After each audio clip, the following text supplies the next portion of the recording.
Hi, നമുക്ക് ഇച്ചിരി അരി പൊടിപ്പിക്കാൻ പോയതാ. ഇതുണ്ടോ അരി? നമുക്ക് ഇച്ചിരി അവലോസ് പൊടിയുടെ ഒക്കെ ഓർഡർ ഉണ്ട്, അപ്പോൾ ഒന്ന് കൊടുത്തേക്കാന്ന് ഓർത്ത്. ആയോ, നമ്മുടെ പടക്കുതിരയാണ്.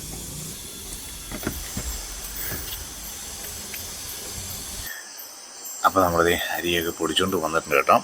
അത് നമ്മൾ പുട്ടിന് ആയിട്ടായിട്ട് പൊടിച്ചേക്കുന്നത്, അതായത് തരിയുള്ള രീതിയിലാണ് പൊടിച്ചേക്കുന്നത്. അവലോസിന് അതാ വേണ്ടേ. എന്നിട്ട് അതിലേക്ക് നമ്മൾ തേങ്ങ ഇടുകയാണ്. കിലോയ്ക്ക് 2 തേങ്ങ എന്നുള്ള രീതിയിലായിട്ട് നമ്മൾ എടുത്തേക്കുന്നത്.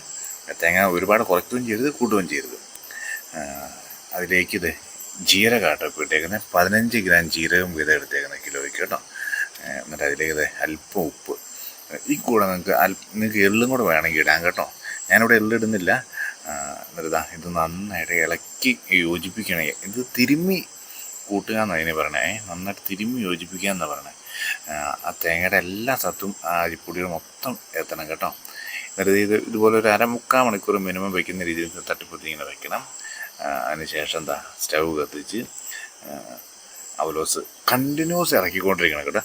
ഒരു കാര്യം കൂടെ ശ്രദ്ധിക്കണം, നമ്മൾ അടി കട്ടിയുള്ള പാത്രം വേണം അവലോസ് ഉണ്ടാക്കാനായിട്ട് എടുക്കാനായിട്ട്. എന്നിട്ട് കണ്ടിന്യൂസ് ഇളക്കിക്കൊണ്ടിരിക്കുക. അതിനിടയ്ക്ക് ഇതുപോലെ മുടുത്ത തരികളില്ലേ, അത് ഇങ്ങനെ ഒന്ന് ഉടച്ചു വിടുകയും ചെയ്യണേ.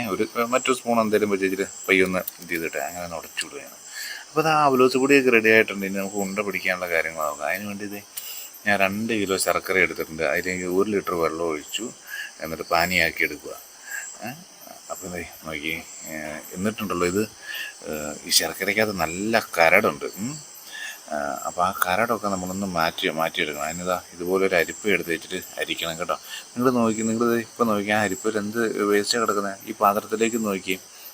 കല്ലും മണലും എന്തൊക്കെയോ നല്ലോണം വേസ്റ്റ് ഉണ്ട്. അപ്പോൾ അതൊക്കെ ശ്രദ്ധിക്കണം കേട്ടോ. എന്നിട്ട് നമ്മൾ അരിച്ചു വെച്ചേക്കുന്ന പാനിയിലേക്ക് എടുത്തു വെച്ചിരിക്കുന്ന അവലോസ് കൂടി ഇടുക. അതിട്ട് നന്നായിട്ട് ഇളക്കി യോജിപ്പിക്കണം. അല്പം മല്ല് പിടിച്ച പരിപാടിയാണ് ഈ ശർക്കര പാനിയിലേക്ക് ഇതിട്ട് ഇളക്കുക എന്നുള്ളത്. ഇച്ചിരി പാടാത്. എന്നിട്ട് ഇതുപോലെ എല്ലായിടത്തും യോജിപ്പിച്ച ശേഷം ആ ചെറു ചൂടോടുകൂടി വേണം തന്നെ. ആ ചൂടോടുകൂടി നമ്മൾ ഉണ്ട പിടിക്കണം. ഇതുപോലെ ആ ചേച്ചി നോക്കി നന്നായിട്ട് ഞെക്കി, ഗ്യാപ്പില്ലാത്ത വിധത്തിൽ ഞെക്കി ഇതാക്കണം കേട്ടോ. അതിനുശേഷം കയ്യിലിട്ട് 2 കൈയും വെച്ച് ഇതുപോലെ ഉരുട്ടി ഫിനിഷ് ചെയ്തെടുക്കുക. അത് നോക്കി പളങ്ക് പോലെ തിളക്കുന്ന കണ്ടോ. അപ്പോൾ ഇതുപോലെ സെറ്റാക്കി എടുക്കുക. അപ്പോൾ എല്ലാം ഉണ്ട്. ഇത് കണ്ടോ, ഈ അവലോസ് ഉണ്ടെങ്കിൽ എല്ലാം പല കളറ്. അതിനാണോ ആദ്യം ഉരുട്ടി ഉണ്ട് എല്ലാം ഉണങ്ങി തുടങ്ങി. അവസാനത്തെയാണ് ഈ പല കളർ വന്നേക്കുന്നത്. അതും സെറ്റായിക്കോളൂ. ആർക്കെങ്കിലൊക്കെ അവലോസ് ഉണ്ട് വേണമെങ്കിൽ താഴെ നമ്പർ ഉണ്ട്, വിളിച്ചോട്ടോ. ഓക്കെ.